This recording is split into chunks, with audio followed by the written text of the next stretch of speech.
ओम वंदे देव उमापतिं सुरगुरुं वंदे जगत् कारणं वंदे पन्नगभूषणं मृगधरं वंदे पशूनां पति वंदे सूर्यशशाङ्कवन्ननयनं वंदे मुकुन्द प्रियं वंदे भक्तजनाश्रयं च वरदं वंदे शिवं शंकरं। श्याम शिवाय नमः। नमस्कार, स्वागत है आपका आचार्य वाणी में। मैं आचार्य डॉक्टर विक्रमादित्य आपके साथ हूँ। आज का विषय हमारा है मकर राशि वालों के लिए जुलाई के मध्यकाल में ग्रहों का योगायोग क्या कह रहा है। ग्रह बहुत कुछ बोलते हैं और जो उनकी बातें समझ जाते हैं वो अपने रास्ते को उनके अनुसार से बदल लेते हैं, लाभ उनको हो जाता है। देश काल परिस्थिति को समझाने का काम ज्योतिष विज्ञान के माध्यम से बहुत अच्छे समझ में आ सकता है कि कैसे हवाएं चलने वाली हैं, किस प्रकार से। जैसे आज पूर्वाभास बहुत सारी चीज़ों को हो जाए तो व्यक्ति को उसके संबंध में बहुत सारी चीज़ें अवगत हो जाती हैं। रास्ते में जाने से पहले यदि हमको पता चल जाए किस मार्ग पे ट्रैफिक है, किस मार्ग खुला हुआ है, तो हम अपने गंतव्य पर बहुत अच्छे से पहुंच जाते हैं। यही ज्योतिष का लाभ है कि आने वाला समय गोचर के दृष्टिकोण से, आपके ग्रहों के दृष्टिकोण से क्या करने जा रहा है। तो मकर राशि वालों, आपकी राशि के दृष्टिकोण से देखिए, आपके राशि के स्वामी शनि महाराज हैं और शनि महाराज इन दिनों बड़ी विचित्र स्थिति में है। शनि ने आपकी साढ़े साथी खत्म तो कर दी, लेकिन अभी वो फिर एक बार वक्र स्थिति में जाने वाले हैं और वो जुलाई के मध्यकाल में इस समय में ही परिवर्तन की तरफ जाएंगे और ये परिवर्तन षडाष्टक योग भी बनाएगा और साथ साथ ये वक्र स्थिति में जाने के बाद अतिचारी बृहस्पति के साथ योग बनेगा। संसार के दृष्टिकोण से ये योग थोड़ा सा कहीं ना कहीं उपद्रव के योग बनाता है। अतिचारी बृहस्पति और साथ में वक्री शनि कोलाहल करने का योग बनाता है, कहीं ना कहीं विस्फोटक योग बनाता है, आपदाओं का, प्राकृतिक आपदाओं का योग बनाता है। और जिनको लग रहा है कि विश्व में शांति है, वो कहीं ना कहीं थोड़ा शांति भंग होने के योग भी इस दृष्टिकोण से दिखाई देते हैं, क्योंकि इस समय में इस सावन के महीने में 5 शनिवार का योग भी बनने वाला है।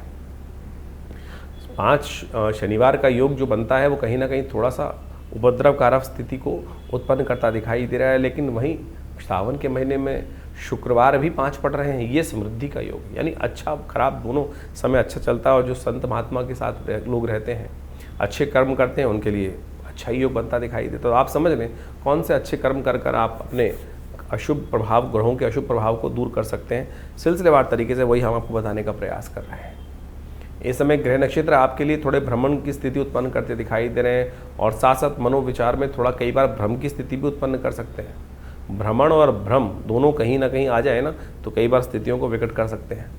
तो आप समझें आपकी राशि के दृष्टिकोण से कब क्या कुछ होने के योग है। सबसे पहले हम बात करें 11 तारीख यदि देखें ग्रहों का योगा योग जो बन रहा है वो 11 जुलाई का शुक्रवार का अवसर है उस दिन। और साथ साथ प्रतिपदा, सावन का शुभारंभ हुआ चाहता है उस दिन, तो सावन का शुभारंभ प्रतिपदा के दिन होगा। और ग्रह नक्षत्रों के दृष्टिकोण से ये योग आपकी राशि के दृष्टिकोण से अच्छा बन रहा है, बढ़िया बन रहा है और दिखा रहा है सुबह आरंभ थोड़ा मनोमस्तिष्क में हल्का सा डामाडोल स्थिति हो सकती है, लेकिन जैसे जैसे दिन आगे बढ़ेगा वो चीज़ें आपको क्लियर दिखाई देती जाएंगी और बहुत अच्छे उत्साह के साथ वर्धन अच्छा रहेगा आपके लिए। सम्मान प्राप्ति के योग बनते दिखाई देंगे। लेकिन ध्यान रखना, थोड़ा इन दिनों शारीरिक दृष्टिकोण से कहीं ना कहीं शारीरिक कमजोरी आपको शिकायत होती दिखाई देगी। थोड़ी वीकनेस मनोमस्तिष्क में कहीं ना कहीं होती दिखाई दे रही है। अपने आप को जगाना पड़ेगा, उठाना पड़ेगा, तब जाके मोटिवेशन आएगा, नहीं तो थोड़ा सा प्रवृत्ति अच्छा कर लेंगे। ये स्थिति को मत कीजिएगा। कांवड़ यात्रा इसी दिन से आरंभ होती है कई जगह। देखिए कांवड़ के अलग अलग मुहूर्त होते हैं, वो सब हम आपको आज कार्यक्रम में बताएंगे कब कौन सा मुहूर्त किस प्रकार से किसके लिए बन रहा है। तो ये 11 तारीख को भी कांवड़ यात्रा का शुभ धारण करने का शुभ मुहूर्त है। तो आप भगवान शंकर की आराधना में अपनी श्रद्धा के अनुसार जितना आपके पास समय हो, 2 दिन, 4 दिन, 5 दिन, 10 दिन, हर एक की लिए अपनी अपनी श्रद्धा होती है। कई लोग लेट के यात्रा पूरा करते हैं, कई लोग चलते हुए करते हैं, कई लोग डाक कांवड़ लेके चलते हैं, कई लोग गाड़ी से जाते हैं। अपनी अपनी श्रद्धा, अपना अपना समय है। हर एक की श्रद्धा को नमन है, प्रणाम है और अपनी श्रद्धा के अनुसार से अपने भोले को प्रसन्न करने का सुंदर सावन का महीना बड़ी श्रद्धा के साथ। भगवान शंकर जब सत्ता के अधिपति बन जाते हैं, भगवान विष्णु शेषशय्या पर विश्राम करने चले जाते हैं, तो समस्त सत्ता शिव के हाथ में है। तो ऐसे में उनके प्रति, समस्त पशुओं के प्रति, समस्त संसार के प्रति है। और ऐसे में उनके यहाँ कोई वो नहीं है, कोई भी ऐसा होगा। उनकी जब बारात आप समझे तो कौन कौन नहीं गया उनके बारात में, सभी गए उनके बारात में। क्या देवता, क्या नाग, क्या गंधर्व, क्या किन्नर, सब समस्त जिसका सिर था वो भी गए, जिसका सिर नहीं था वो भी गए, जिसके हाथ थे वो भी गए, जिसके हाथ नहीं थे वो भी गए, जो सुंदर थे वो भी गए, और जो भूत पिशाच इत्यादि समस्त भगवान के यहाँ तो सबका ही स्वागत रहता है। भगवान का तो सब लोग सादर आमंत्रित हैं उस कार्यक्रम में। तो भगवान के सुंदर ये सावन का महीना बड़ा कल्याणकारी है। 12 तारीख के लिए हम गणनाओं की बात करें तो शनिवार का अवसर है, द्वितीया तिथि विद्यमान है, और ऐसे में ग्रह नक्षत्रों के दृष्टिकोण से आपके लिए ग्रह योग, ग्रहों का योगायोग अच्छा बन रहा है। तो मकर राशि वालों, 12 तारीख का भी भविष्य समझ लीजिए क्या कुछ ग्रहों का योगायोग आपके लिए बन रहा है। शनिवार का अवसर 12 जुलाई के दिन द्वितीया तिथि है, सावन की द्वितीया तिथि, और ऐसे में ग्रह नक्षत्रों का योग आपके लिए जो बना हुआ है, कई मामलों में हम कहेंगे 60-70% दिन अच्छा दिखाई देता है। चीज़ों को यदि आप अपने अनुसार चलाना चाहेंगे तो ठीक करने का प्रयास करेंगे तो अच्छा हो सकता है, लेकिन थोड़ा सा कहीं ना कहीं आलस मनोमस्तिष्क में कहीं ना कहीं परेशान करता दिखाई दे रहा है। आलस को त्याग कर पूरी तरह से, बारिश का मौसम है, कई बार चीज़ें बहुत स्लो हो जाती हैं, लेकिन हमको यदि प्रयास करेंगे तो बहुत चीज़ें हमारे अनुरूप चलने का योग बना सकती हैं। शनि का दिन है, शनि को मनाइए, बहुत ज़रूरी है इस वक्त। शनि को मनाना बहुत ज़रूरी है आपके लिए इस वक्त। शनिवार सावन का महीने में कोशिश करें तेल के द्वारा भगवान का अभिषेक करें।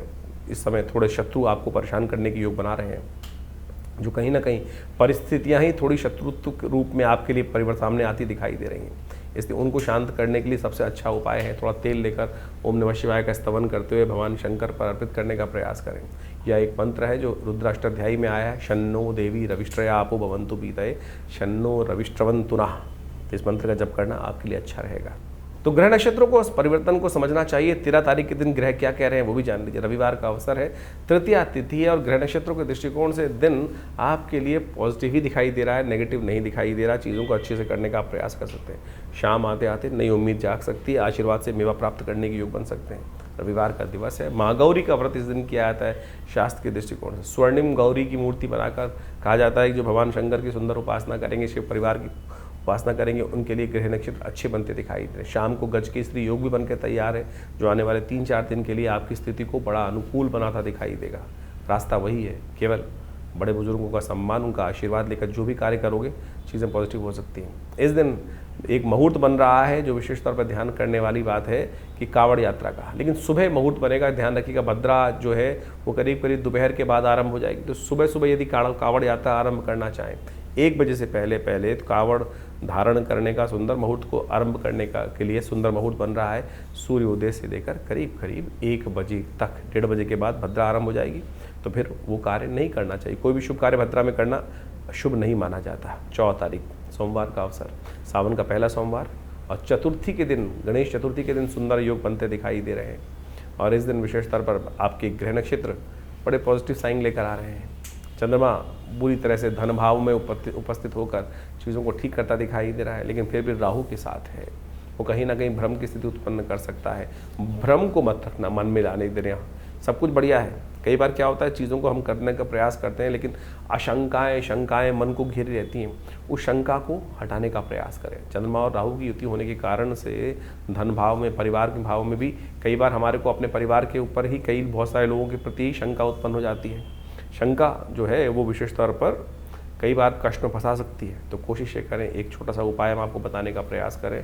सुबह सुबह समर्पित भाव से बड़े बुजुर्गों का आशीर्वाद लीजिए, माता पिता का आशीर्वाद लीजिए, और खीर का भोग भगवान को लगाने का प्रयास करें। सोमवार है पहला, दूध से भगवान का अभिषेक। भगवान का अभिषेक करना संपूर्ण रूप से कष्टों को दूर करने वाला रहेगा। तो इसलिए इस कार्य को करने का प्रयास करें। आश्रम पर, विवेकानंद योग आश्रम दिल्ली पर पहले सोमवार पर बड़ा विशाल रुद्राभिषेक का कार्यक्रम रखा गया है। आप सब उसमें सम्मिलित होना चाहें तो फ़ोन नंबर्स पे संपर्क साध कर अपना स्थान आरक्षित कर सकते हैं। 15 तारीख मंगलवार का अवसर है, पंचमी तिथि विद्यमान है, और इस दिन ग्रहों का विशेष परिवर्तन का योग बन रहा है। शनि जो है मंगल के साथ षडाष्टक योग बनाए बैठे हैं, लेकिन ऐसे में शनि का वक्री होना ये मकर राशि वालों के लिए बड़ा विचित्र स्थिति है। जिन चीज़ों में आप आगे बढ़ने का प्रयास कर रहे थे, ग्रह आपको थोड़ा पीछे खींचने का प्रयास कर सकते हैं। जिस गति से आप आगे बढ़ने का प्रयास कर रहे थे, वक्र गति में शनि अब वापस 0 अंश तक पहुंच जाएंगे। यानी आने वाले 4 महीने शनि वक्र गति पर चलने वाले हैं, और दिसंबर में जाके बदलेंगे। इसका पूरा प्रभाव क्या होगा वो तो आप हमारे अलग से जो वीडियोस चैनल पे पढ़े हैं उनको जाके समझ सकते हैं। लेकिन आपकी राशि के दृष्टिकोण से थोड़ा आपको ध्यान रखना पड़ेगा। शनि का उपाय लगातार चाहिए दोबारा आपको, क्योंकि शनि वक्र गति में जाने से आपको आपकी प्रोग्रेस को कहीं ना कहीं रोक सकते हैं, कहीं ना कहीं भाग्य को पीछे की तरफ धकेल सकते हैं। इस बात का आपको ध्यान रखते हुए कार्य करने का प्रयास करना चाहिए। हनुमान जी का सुंदर सहारा लीजिए, और सावन का सुंदर महीना चल रहा है, तो आपके लिए एक सुंदर उपाय हम बताने का प्रयास करें, वो अवश्य करिए तो अच्छा रहेगा। हो सके तो दूध में थोड़े तिल डालकर भगवान का अभिषेक नित्य प्रति करें, उससे ये शनि की जो कष्ट करने के योग हैं वो कहीं ना कहीं निवृत्त हो जाएंगे, उनसे बच पाएंगे आप। 16 तारीख बुधवार का अवसर है, षष्ठी तिथि विद्यमान है। गज केसरी योग आपकी राशि में जो बना हुआ था वो परिवर्तन करके आगे चला गया है, और शनि के साथ आपके ग्रहों का जो मन का योग बनता दिखाई दे रहा है। मन जो है वो कहीं ना कहीं थोड़ा सा आपको चीज़ों को प्रयास तो करेंगे आप, लेकिन कहीं ना कहीं कई मामलों में थोड़ा धोखा आपको मिलता दिखाई दे सकता है। ध्यान रखिएगा, ये मन का जो लोग धोखा देने वाले लोग तैयार हैं, वो कहीं ना कहीं कष्ट दे सकते हैं। इसके साथ साथ इस दिन सूर्य भी परिवर्तन की तरफ जा रहे हैं, और सूर्य का ये परिवर्तन आपकी राशि में जहाँ हो रहा है कि अननेसेसरी फ्रस्ट्रेशन वाला पीरियड रहेगा ये 1 महीना आपके लिए। ध्यान रखना, फ्रस्ट्रेशन को शांत करने के लिए कोशिश ये करें, जैसे भगवान शंकर को थोड़ा जल डाला जाता है ना, तो क्या होता है, मस्तिष्क को, सिर को ठंडा रखने का प्रयास करना चाहिए। तो इसलिए कोशिश करें, सूर्य महाराज जहाँ परिवर्तन की तरफ जा रहे हैं आपकी राशि के दृष्टिकोण से, बुध को भी ये अस्त कर देंगे कुछ दिन बाद। जो चीज़ों को ऑर्गेनाइज करने का आप प्रयास कर रहे हो, शनि वक्री सूर्य आपके एग्रेशन को बढ़ाएगा, तो वो कहीं ना कहीं समस्या दे सकता है। मन को शांत करने का प्रयास करें, नित्य प्रति भगवान सूर्य को जल दीजिए, ये बहुत ज़रूरी रहेगा आपके लिए। और इस दिन शीतला सप्तमी है, तो कोशिश करें भगवती दुर्गा की उपासना करने का प्रयास करें, वो अच्छी रहेगी आपके लिए। 17 तारीख बृहस्पतिवार का अवसर, सप्तमी तिथि विद्यमान है। इस दिन कालाष्टमी का योग बन रहा है। इसमें भगवान शंकर का सुंदर उपासना करना संपूर्ण रूप से कल्याण की योग बनाएगा, लेकिन मनोमस्तिष्क विचारों में ग्रह नक्षत्रों के दृष्टिकोण से थोड़ा आपको अपने ध्यान रखते हुए कार्य करना चाहिए। स्वार्थ में कहीं ना कहीं ध्यान, परमार्थ के कामों में कहीं ना कहीं फंसने के योग बन सकते हैं, इसलिए समय का सदुपयोग करने का प्रयास करें। ग्रह दिखा रहे हैं कि आपके समय का कहीं ना कहीं नुकसान होने के योग दिखाई देते हैं, इसलिए समय को पहचानते हुए, समय का लाभ लेते हुए, समय को अपने लिए यूटिलाइज करते हुए कार्य करना आपके लिए बहुत ज़रूरी है। इस बात का ध्यान रखेंगे तो अच्छा रहेगा। 18 तारीख शुक्रवार का दिन अष्टमी तिथि विद्यमान है। इस दिन एक ग्रह बुध महाराज वक्र स्थिति में जाने वाले हैं, और बुध का ये वक्री जो होने वाले हैं, बुध महाराज वक्री की स्थिति में ये थोड़ा सा आपके लिए सूर्य के साथ उनका योग बन गया, बुध आदित्य योग बन गया है। बुध आदित्य योग एक बार से गोचर के दृष्टिकोण से अच्छा माना जाता है, लेकिन कहाँ बना हुआ है उसको देखना चाहिए। इस वक्त सूर्य अननेसेसरी आपको प्रोवोक कर रहे हैं, और बुध वक्री होने के कारण से चीज़ों में थोड़ी सी आपके लिए परिवर्तन का योग बनता दिखाई दे रहा है। लगेगा इस वक्त मनोमस्तिष्क में कि आप की चीज़ें थोड़ी जो आप ऑर्गेनाइज करने का प्रयास कर रहे थे वो आपके हाथ से निकलती दिखाई दे रही। समर्पण कीजिए संपूर्ण चीज़ों का। जब हमारा बस ना चले तो क्या करना चाहिए, भगवान के साथ समर्पित भाव से उनकी अनन्य श्रद्धा के साथ उपासना करने के लिए, थोड़ा मन शांत करने के लिए, विश्वास को पुनः जगाने के लिए कार्य करना चाहिए। एक बार फिर मुहूर्त बन रहा है कावड़ यात्रा को आरंभ करने का, तो अष्टमी के दिन जो कावड़ यात्रा आरंभ की जाती है वो संपूर्ण रूप से भगवान के संपूर्ण सुखों को देने वाली होती है। इस दिन 5 दिन की यात्रा रहती है इसके बाद से, और ऐसे में सुंदर रूप से इस दिन से यात्रा आरंभ करके जो शिवरात्रि के दिन भगवान को जल चढ़ता है वो संपूर्ण रूप से कल्याण के योग बनाता है। तो ऐसे में स्थिति का लाभ लेते हुए कार्य करेंगे तो अच्छा रहेगा। भगवान का सुंदर स्तवन संपूर्ण रूप से गाय के दूध से भगवान का अभिषेक करने का प्रयास कीजिए, देखिए सुंदर योग बनेगा। 19 तारीख शनिवार का अवसर, नवमी तिथि विद्यमान है। ग्रह नक्षत्रों के दृष्टिकोण से आपके लिए जो ग्रह योग बन रहा है वो लाभ के रास्ते को खुलता दिखाई दे रहा है, लेकिन स्वास्थ्य का थोड़ा ध्यान रखने की ज़रूरत रहेगी। अननेसेसरी स्वास्थ्य के मामले में थोड़ा खर्चे ज़्यादा ना हो, इस बात का ध्यान रखेंगे तो अच्छा रहेगा। शनिवार का अवसर है, और आपके लिए इस दिन भगवत कन्या पूजन करना संपूर्ण रूप से कल्याणकारी रहेगा। छोटी कन्याएं जो हैं, कुमारी पूजन विशेष तौर पर किया जाता है भगवती दुर्गा के रूप में। 9 वर्ष से छोटी कन्याएं जो हैं उनका पूजन करके उनका आशीर्वाद लीजिए, अच्छा रहेगा आपके लिए। 20 तारीख रविवार का अवसर, दशमी तिथि विद्यमान है। इस दिन ग्रहों का योगा योग जो हो रहा है वो आपके लिए बहुत विशेष बन रहा है। उच्च के चंद्रमा स्वग्रही बृहस्पति शुक्र के साथ विराजमान हो गए हैं आपके लिए, और ये कहीं ना कहीं स्थितियों को आपके लिए अनुकूल करते दिखाई दे रहे हैं, आपके मार्ग को निष्कंटक करते दिखाई दे रहे हैं। तो ऐसे में सुंदर रूप से भगवान का स्तवन करके आगे बढ़ना आपके लिए कल्याणकारी योग बनाएगा। तो इस प्रकार से सावन के आरंभ काल में ग्रहों की गणना आपके समक्ष हमने रखी।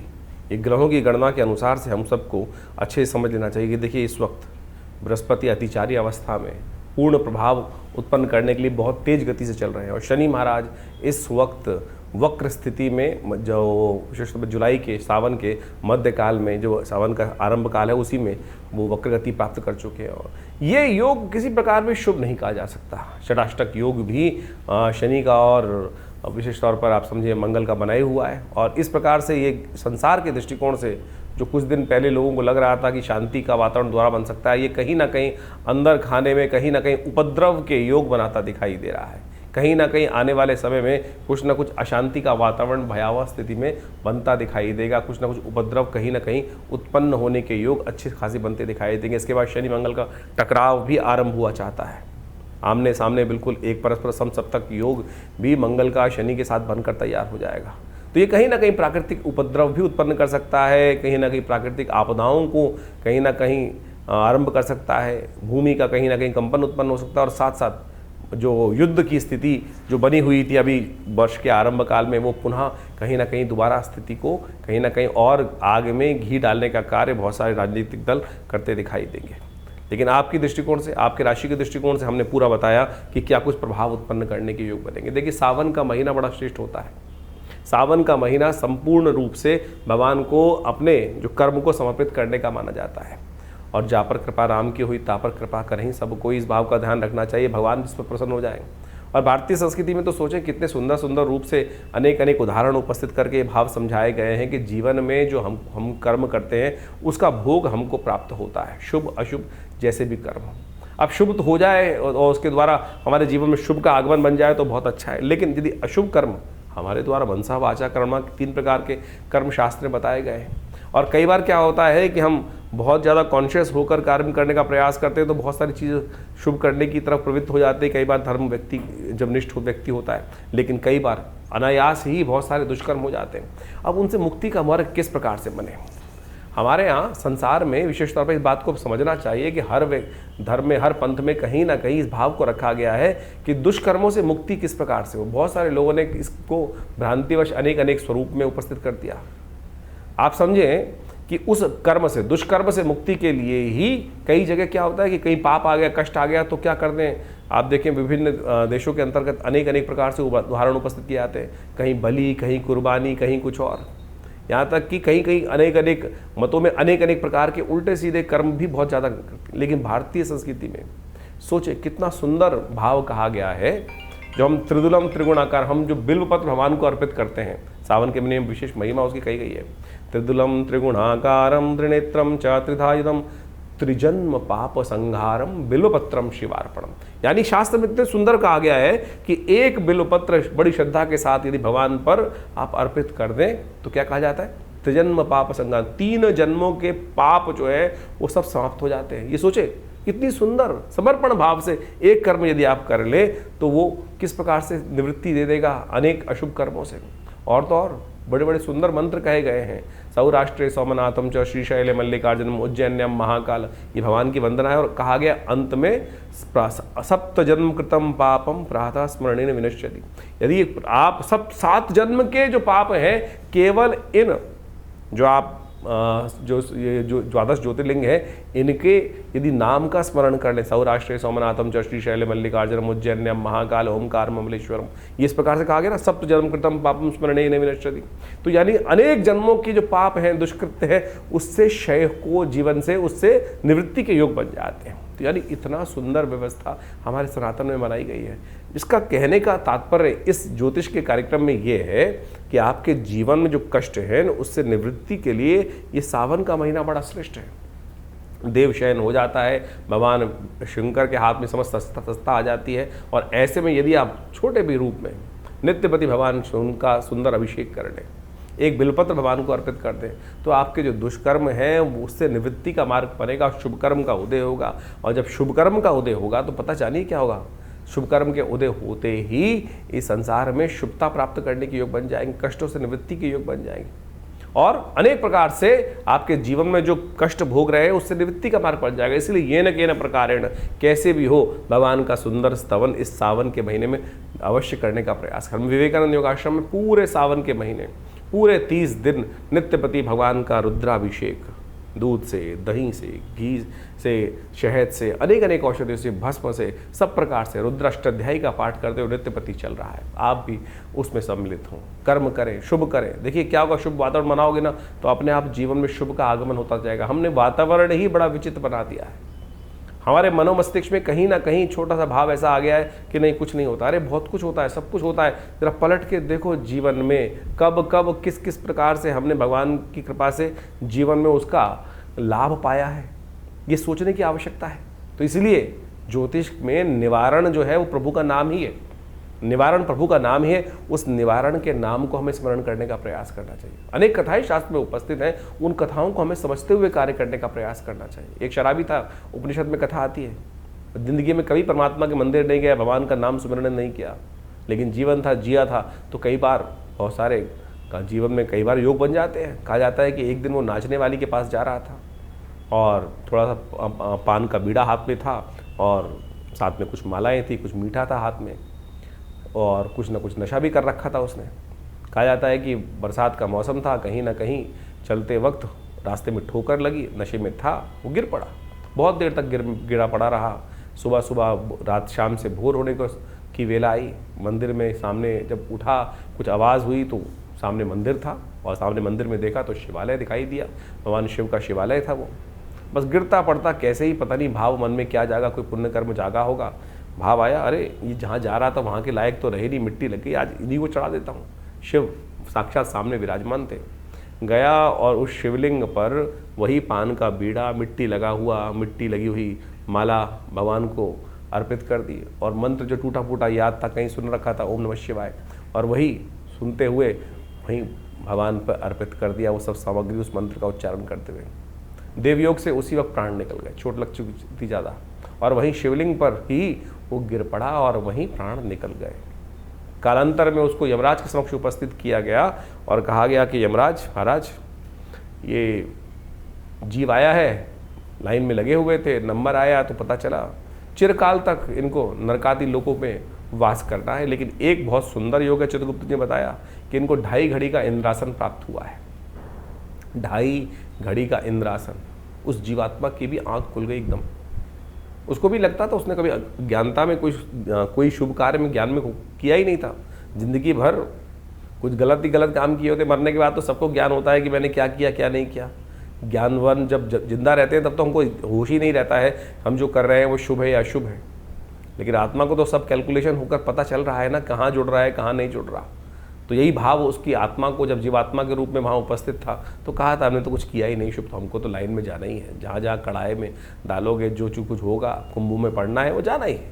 लेकिन जैसे ही वहाँ एक भाव उत्पन्न हुआ कि 2.5 घड़ी का इंद्रासन, तो उसे पूछा गया, यमराज जी के समक्ष जब उपस्थित हुआ तो पूछा गया महाराज कहाँ जाओगे, नरक या पहले 2.5 घड़ी का इंद्रासन। उस जीवात्मा ने एक बड़ा विचित्र प्रश्न किया कि महाराज आज्ञा हो तो एक प्रश्न पूछना चाहता हूँ। धर्मराज जी ने कहा आप आज्ञा है, आप धर्मराज के समक्ष उपस्थित हैं, जो आप चाहेंगे उसका जवाब दिया जाएगा। बोले मेरी मति में मुझे ऐसा कोई कर्म याद नहीं जिससे मुझे ऐसा कोई शुभ हो कि मुझे 2.5 घड़ी का इंद्रासन का सुख प्राप्त होने का योग बना हो। तो धर्मराज ने कहा कि चित्रगुप्त जी बताएं इनको कौन सा कर्म इन्होंने ऐसा किया।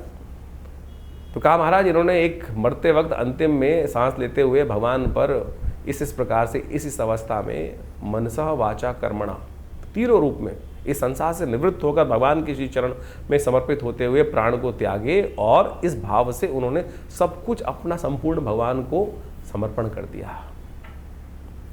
तो बताया गया भाई ये कर्म आपने किया, इसी कारण से, इस छोटे से कर्म के कारण से आपको 2.5 घड़ी का इंद्रासन प्राप्त हुआ है। जीवात्मा में सुना और फिर पूछा यमराज ने, हाँ भाई कहाँ जाओगे बताओ।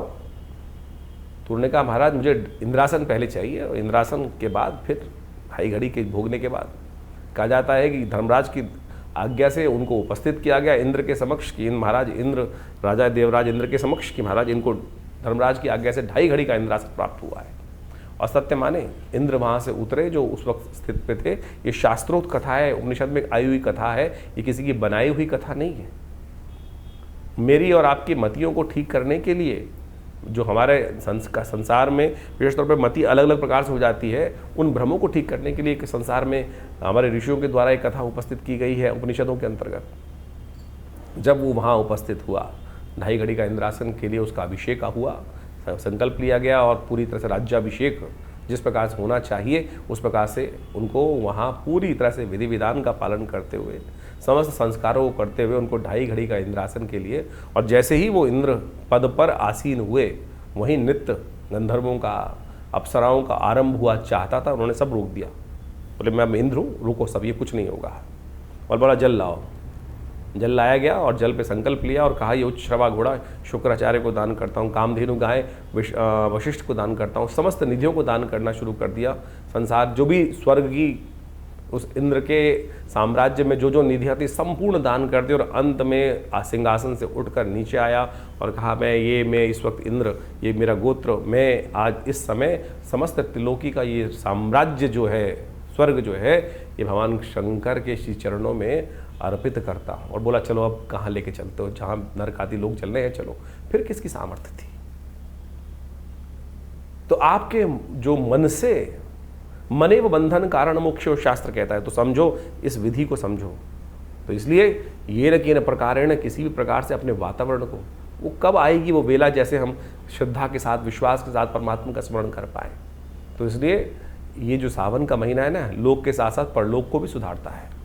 तो इसलिए सुंदर रूप से हम इस भाव को समझें और सावन के महीने में यथाउचित भाव से भगवान शंकर का सुंदर स्तवन जितना हो सकता है वो करने का प्रयास करें। जीवन में कल्याण का मार्ग बड़ी मुश्किल से मिलता है, बड़ी सुंदर से ये वेला आई है, आनंद भाव से परमात्मा का स्मरण करें। और जैसा हमने आपको कहा, जहाँ भी आप हैं वहाँ पर बैठ के करें, करवाएँ किसी रूप में। यदि आप आश्रम पे आ सकते हैं दिल्ली में तो बहुत सुंदर रहेगा आपके लिए। ये नित्य प्रति शाम को एक कार्यक्रम हमने रखा है पूरे 1 महीने तक। सोमवार के दिन विशेष कार्यक्रम रहेंगे, प्रदोष के दिन विशेष कार्यक्रम रहेंगे। उन सबकी सूचना समय समय पर जो लोग आश्रम से जुड़े हुए हैं उनको उनके व्हाट्सएप के माध्यम से प्राप्त दे दी जाती है। और आपको भी यदि चाहिए तो आप इन नंबर्स पर अपने मैसेजेस को भेजकर वो समस्त सूचनाएं आश्रम से मांग सकते हैं और हमारी वेबसाइट पर विजिट कर सकते हैं। acharyavickramaditya.com ये वेबसाइट है और समस्त फ़ोन नंबर से समस्त जानकारी प्राप्त करने के बाद जुड़े इन समस्त अपने समस्त जो हमारे आश्रम में गतिविधि कार्यविधि की जाती हैं। ये अध्यात्म का सुंदर मार्ग है। नित्य प्रति आश्रम पे 8 घंटे करीब यज्ञ रहता है। माँ भगवती का सुंदर श्री विग्रह विराजमान है जो 500 साल पुराना दिव्य श्री विग्रह है। तो आप कोशिश करें ज्योतिष को केवल नग बेचने वाला कार्य ना करें। ज्योतिष एक ऐसा विषय है कि जिससे हमको सीधा रास्ता प्राप्त होता है, समर्पण भाव का ज्ञान हमें प्राप्त होने का रास्ता बन जाता है। आशा है आप इन समस्त सिद्धांतों को समझकर, अध्यात्म को समझकर ज्योतिष विज्ञान को भी अपने जीवन में स्थान देंगे और उनके विभिन्न जो पद्धतियां हैं, उपाय हैं, वो सब हम आपके समक्ष लगातार रखते रहते हैं। आप सबके जीवन में कल्याण का मार्ग बने। भगवान शिव आपकी समस्त आदि व्याधि जो कष्ट इत्यादि उन सबको हरे और जीवन में कल्याण का मार्ग आपके लिए अवश्य बने। धन्यवाद, नमस्कार।